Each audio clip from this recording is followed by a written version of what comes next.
Bonjour madame, monsieur, il est 13 h ce mardi 8 juin 2021. Voici ce qui fait la une de l'actualité au sein de notre rédaction. Le ministre du Tourisme, de la Culture et des Arts, en collaboration avec l'Agence nationale de promotion des patrimoines et développement du tourisme, a procédé ce mardi 8 juin 2021 à la remise des attestations de licence provisoire à 12 représentants des responsables d'établissements touristiques.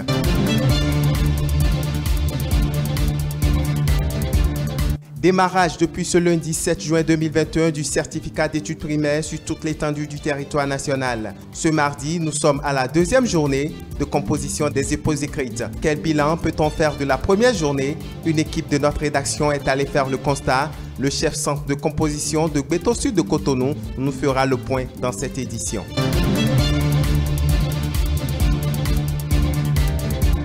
Et puis, en interactualité au Nigeria, les chercheurs développent une solution basée sur les données pour les côtes d'Afrique de l'Ouest qui font face à la dégradation de l'environnement. Les précisions en fin d'édition avec nos confrères de la CCTV+. Voilà pour le sommaire.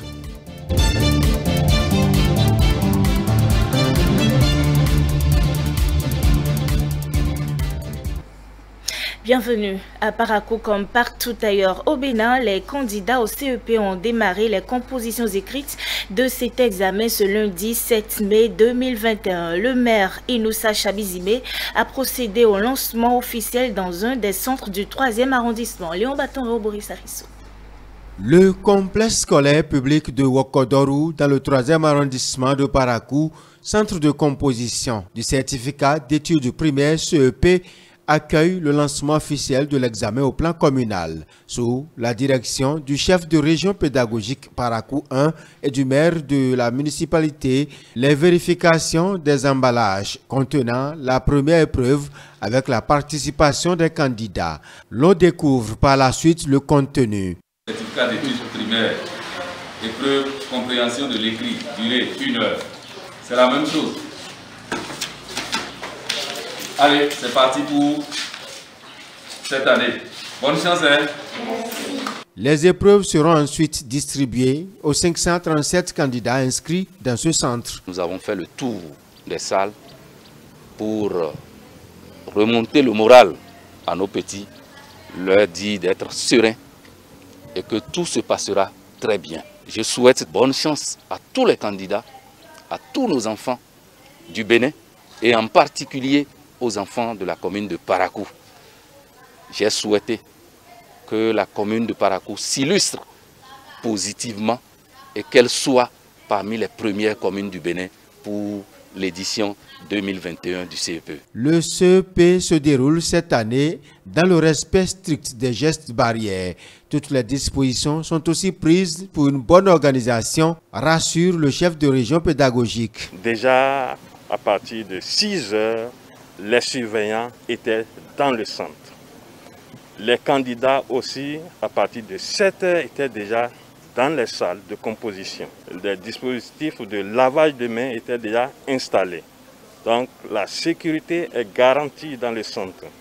Donc toutes les dispositions sont prises pour que les candidats puissent composer dans de bonnes conditions. L'autorité municipale, elle, exprime son émotion de constater d'une part le jeune âge des candidats, d'autre part, elle se réjouit des avancées de l'école en termes d'accalmie tout au long de l'année scolaire. Pour qui sait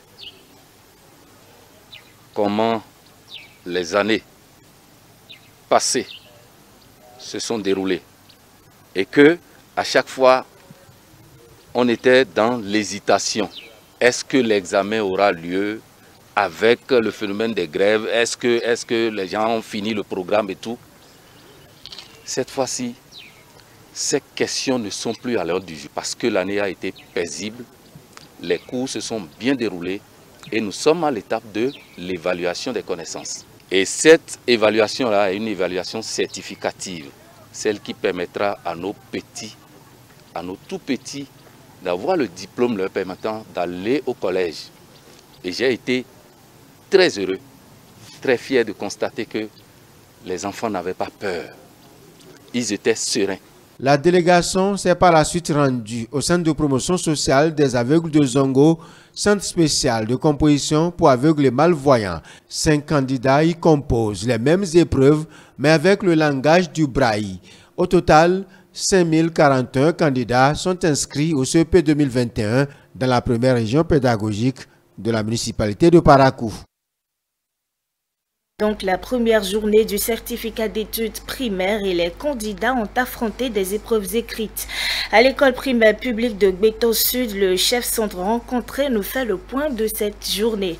On va suivre cet élément de Marie-Lise Dadidje Melvina Chabi présenté par Mathieu Boko. Complexe scolaire Gbeto Sud, l'un des centres choisis dans le littoral pour abriter le certificat d'études primaires. Nous sommes un peu après 17 h, fin de la première journée des épreuves écrites. À la fin des épreuves, j'ai fait un sondage au niveau des enfants et ils sont pratiquement tous contents. Et moi aussi, j'ai vu que les épreuves ne sont pas si difficiles. C'est vraiment abordable, c'est à la portée des enfants. Des épreuves globalement abordables selon le chef centre Gbeto Sud de Cotonou. Des propos confirmés par les candidats. Les épreuves de ce matin ont été bonnes. J'ai composé l'expression écrite, la lecture et le ST. J'ai trouvé les épreuves abordables. Visiblement, la moisson de la première journée semble être bonne pour ces candidats rencontrés. Toutefois, conseil les parents, vigilance et patience doivent être de mise. La patience devant les épreuves. Si on leur donne des épreuves comme ça, de faire attention, de très attention, de lire beaucoup et de prier ensuite pour... Et je prie les parents aussi de ne pas commencer à leur questionner. Tu as fait ça, pourquoi tu n'as pas fait ça? Et les taper et faire quelque chose. Serein, ces apprenants rassurent. Oui, je suis sûre de réussir parce que les épreuves, nous les avons déjà vues en classe. Oui, je vais réussir, je vais monter cette année. Je vais leur demander de ne pas penser que c'est fini. Avec les épreuves de cette journée qui ont été abordables, il ne faut pas qu'ils pensent que tout est fait et qu'ils sont déjà admis. Voilà, Madame, Monsieur, on vous l'annonçait dans les titres, 12 représentants des responsables d'établissements touristiques ont reçu leurs attestations de licence provisoire. Et c'est le ministère du Tourisme, de la Culture et des Arts avec l'Agence nationale de promotion des patrimoines et de développement du tourisme qui a procédé à la remise. Nous reviendrons dans quelques instants sur cette information. Et puis, le groupe Contel Technologies fait don de 3830 plans à la mairie d'Alada. Ceci en prélude à la journée mondiale de l'environnement célébrée les 5 juin de l'année. Un geste très apprécié par l'autorité communale qui promet d'ailleurs de s'engager à l'entretien de ces plans. On fait le point avec Mathieu Boko, Prudence Koussoura. Des milliers de plans offerts à la mairie d'Alada dans le cadre de la journée mondiale de l'environnement. Le donateur, le groupe Contel Technologies, leader dans le domaine des technologies, acteur majeur dans le domaine dans la sous-région ouest-africaine. Je ne suis pas technicien du sujet, mais puisqu'il m'est permis de dire un ou deux mots, je voudrais simplement peut-être en dire 3. La première chose, c'est que nous sommes tous des héritiers sans mérite de la nature. Personne n'a contribué à la nature dans laquelle il a atterri.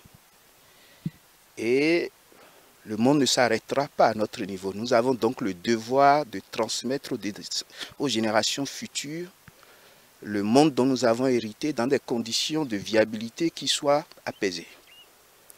Et ces conditions ont besoin d'actes comme celui que nous posons aujourd'hui.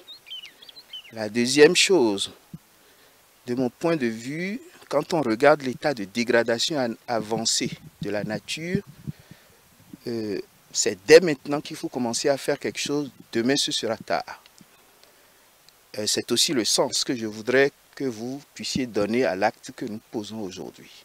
La mission de Contel est de faire des technologies un pilier du développement de votre entreprise. Au-delà, la société s'engage à restaurer les écosystèmes. Alors, je voudrais plus globalement que Monsieur le maire, au regard de la qualité de son accueil d'aujourd'hui, puisse voir en Contel Technologies un partenaire qui puisse l'accompagner dans la durée sur des œuvres autant portant sur la nature que sur d'autres choses. Parce que nous avons besoin, en tant qu'entreprise citoyenne, d'accompagner les structures déconcentrées de notre pays. C'est pourquoi, monsieur le maire, vous devez prendre toutes les dispositions pour que les arbres que nous allons mettre en terre ici, ces arbres vivent. Parce qu'il ne suffit pas de planter. Le plus important, c'est d'entretenir les plants. Si nous mettons les plants en terre et nous les abandonnons, les animaux vont détruire ces plants, les herbes vont déranger ces plants, les plants ne vont pas grandir normalement. Mais si nous prenons soin de ces arbres-là, comme nous prenons soin de nous-mêmes, d'ici un an, si vous venez ici, vous allez voir que ce couvert serait véritablement un couvert vert. Et tout ce que nous voulons, nous allons l'obtenir. Au-delà de ces fonctions économiques, sociales que l'arbre nous procure, l'arbre nous donne véritablement la vie. Conscient de l'enjeu lié à l'environnement, le maire d'Alada, après avoir salué le geste, ajoute. Aussi, prenons-nous l'engagement au nom du conseil communal d'Alada, devant les dirigeants du Comtel Technologie, ici présent, qu'une ligne budgétaire sera consacrée chaque année à l'entretien de cette plantation, à l'effet de vous motiver à penser à nous dans d'autres domaines, comme vous savez si bien le faire. Alada n'a pas voulu rester en marge.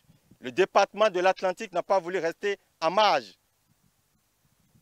Au nom du ministre du cadre de vie, José Tonato, je voudrais alors remercier la société Comtel Technologie qui a appuyé la commune d'Alada pour cette journée que nous célébrons ici.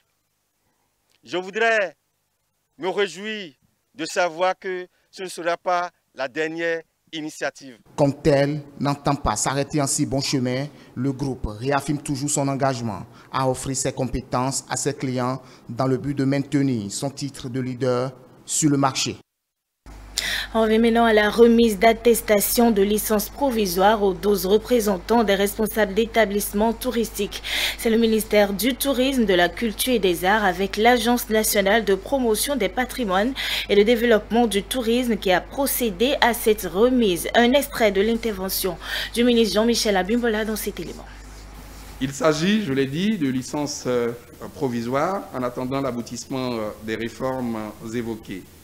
L'administration, à travers ces licences, sera très présente sur le terrain, à vos côtés, pour la reprise des inspections avec une fréquence plus régulière et une rigueur implacable. De la même façon, des sanctions pourraient advenir, notamment à l'encontre des établissements clandestins qui ouvrent sans autorisation et qui mettent en danger la profession et les populations. Malheureusement, il arrive également que des établissements légaux violent la réglementation. Donc les textes seront appliqués dans toute leur rigueur, avec intelligence, mais dans toute leur rigueur. Il est attendu, pour que nous puissions réussir ce pari du développement du tourisme dans notre pays, il est attendu, en premier lieu, des fêtières et des organismes patronaux. Il est attendu la sensibilisation des opérateurs. Au Nigeria, nous sommes au-delà de nos frontières. Donc, des chercheurs développent une solution basée sur les données pour les côtes d'Afrique de l'Ouest qui font face à la dégradation de l'environnement. Leur solution pourrait fournir des alertes rapides aux communautés côtières confrontées aux effets de changement climatique. Regardez. Des crues soudaines qui se propagent à travers les communautés le long des régions côtières, érodant les maisons et les terres agricoles. Il s'agit de l'un des nombreux résultats de décennies de dégradation du littoral. Pour l'Afrique de l'Ouest, le fort potentiel économique des zones littorales s'érode également. Selon une analyse de la Banque mondiale, la dégradation des côtes du Bénin, de la Côte d'Ivoire, du Sénégal et du Togo a coûté environ 3,8 milliards de dollars pour la seule année 2017, ce qui représente environ 5,5% du PIB total de ces pays. Vous pouvez donc voir l'énorme impact de la dégradation des côtes. Les menaces qui pèsent sur les zones littorales d'Afrique de l'Ouest ont incité un groupe de chercheurs à rechercher des interventions et des solutions possibles aux problèmes.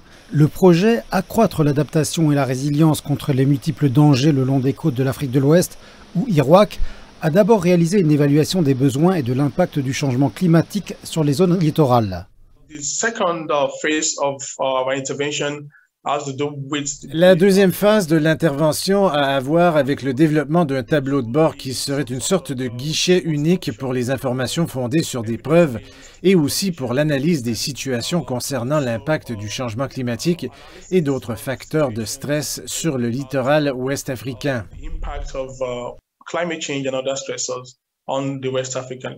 Cette intervention procurerait les premières alertes afin de permettre aux communautés le long des littoraux ouest-africains de mieux se préparer, de coordonner leurs réponses et de gérer les risques d'une manière plus efficace. Même les écologistes et les activistes se penchent sur des solutions générales. Nous disposons de toute une batterie d'initiatives ou de solutions que nous pouvons apporter, qui sont des solutions fiscales, des solutions politiques et par-dessus tout des solutions s'appuyant sur la nature. Nous devons également renforcer notre capacité à observer divers risques, y compris les inondations. Les marées noires, la pollution au plastique, l'industrialisation, l'explosion démographique font partie des nombreux problèmes qui continuent à menacer les cours d'eau d'Afrique de l'Ouest. Leur effet cumulatif sur l'écosystème côtier et les moyens de subsistance des populations est désastreux. Les chercheurs appellent à un soutien accru du gouvernement pour mettre en œuvre des politiques transformatrices visant à sauvegarder l'environnement. Et ce journal s'achève. Merci de l'avoir suivi. Retrouvez vos programmes sur nos différentes plateformes digitales www.etelebenin.com, sur Facebook et YouTube Télé Bénin tout simplement.